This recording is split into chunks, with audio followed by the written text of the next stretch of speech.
The wind howled through the empty streets of Dustville, a town that once thrived with laughter and gold, now reduced to whispers and regrets. It was Christmas Eve, the kind of cold night that made even the stars hide behind clouds. The saloon lamps flickered, the church bell stood silent, and from the end of the long, muddy road came a lone rider, man wrapped in a torn coat, a hat dipped low to hide the shadows in his eyes. His horse was weary, ribs showing, its hooves dragging through the dirt like it carried the weight of more than just a man. The townsfolk who still lingered out front of the general store squinted at him, whispering to one another. "That's him," someone murmured. "That's the stranger who saved the miller. Twins last winter." Another man grunted.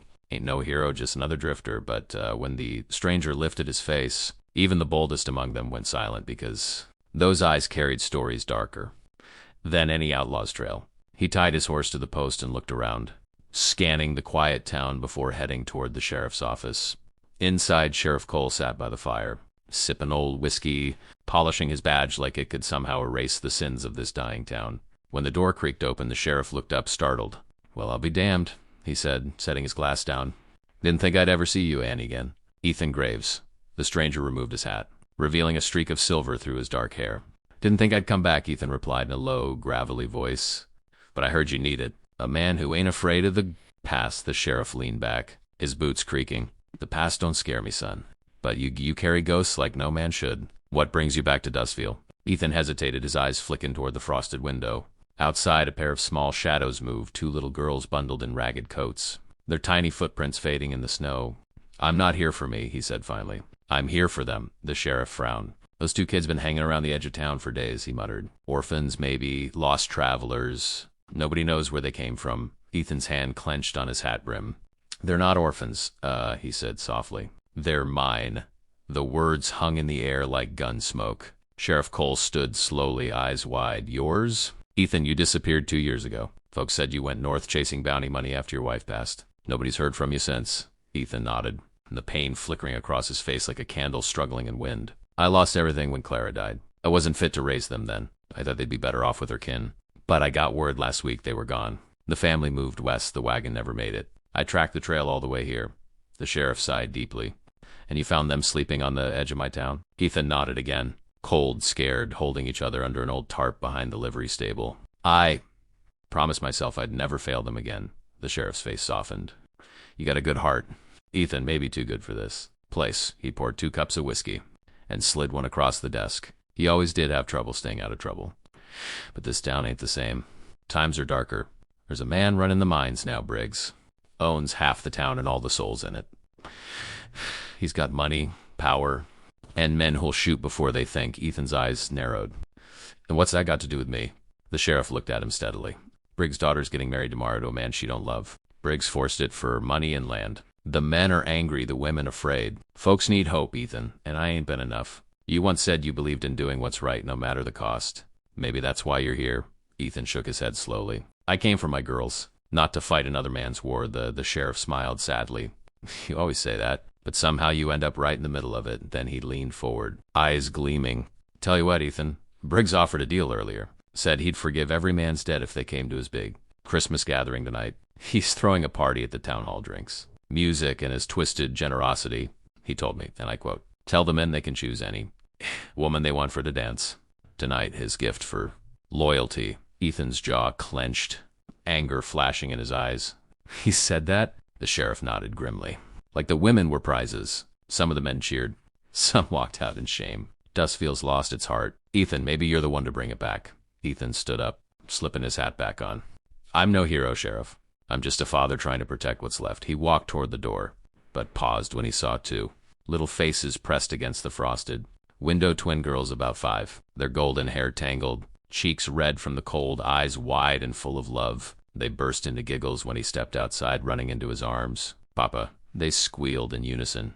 He knelt, wrapping them both close, his rough hands trembling as he held them.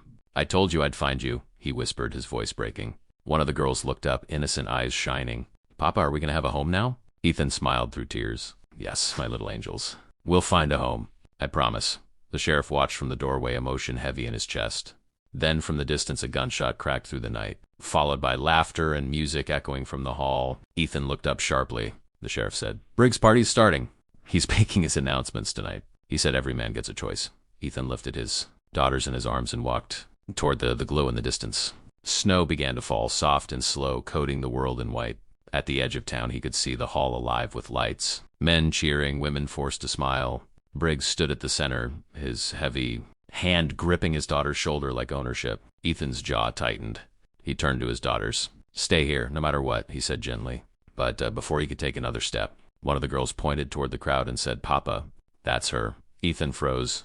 "Who, sweetheart?" The little girl smiled faintly. "The lady from Mama's picture." Ethan turned slowly and saw her. A young woman standing in the shadows, dressed in worn clothes but with eyes that burned like hope itself. For a moment, time stopped. She was the image of the woman Claire used to sketch before she died, a face Ethan had seen only in dreams. The sheriff's words echoed in his mind. "Choose any woman you want," but this wasn't a choice.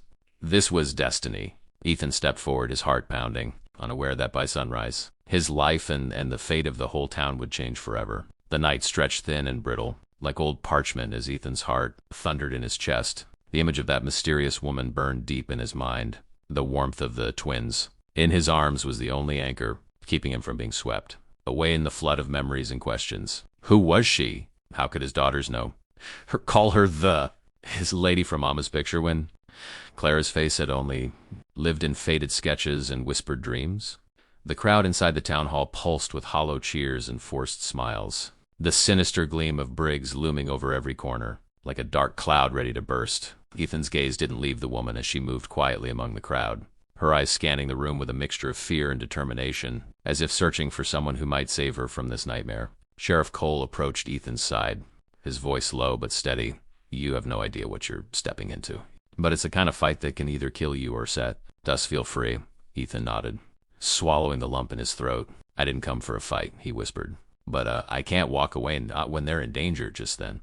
A hush fell over the crowd as Briggs took the stage, his broad shoulders blocking the dim light.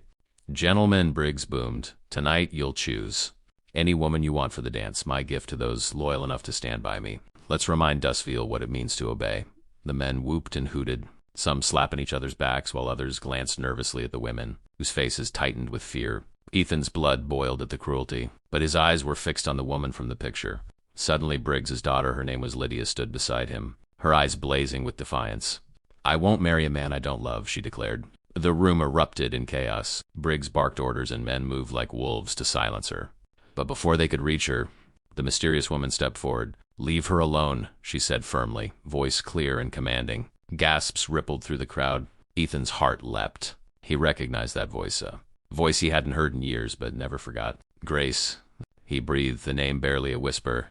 The woman's eyes met his, shining with a fierce light. "I've come back." "Ethan, I've been waiting for the right moment." Sheriff Cole tensed beside him. Grace was thought lost, taken by Briggs' men when the mines turned dark. No one saw her again. Grace stepped closer to Lydia, placing a protective arm around her. "You're not alone anymore, and neither are those children," she said, glancing at the twins who peeked curiously from Ethan's coat. The crowd parted, whispers swelling into murmurs. Ethan's mind raced, piecing together the shards of a past he thought buried forever. Grace had been Clara's closest friend, her sister in every way but blood. When the mine's greed swallowed Dustville, Grace fought back, defying Briggs and paying the price. But now here she was, alive, fearless, ready to fight for the town, for Ethan, and for the little girls who held his heart. Briggs snarled, his face twisted with rage. "You think you can defy me, Grace? You and that drifter?" Ethan squared his shoulders. "I'm not running anymore." The tension thickened, like a storm ready to break. Then the twins, bold and brave beyond their years, stepped forward. "Papa once said Grace is the lady from Mama's picture because she promised to watch over us." The other nodded. "She told us stories about the day she'd come back." Briggs laughed cruelly.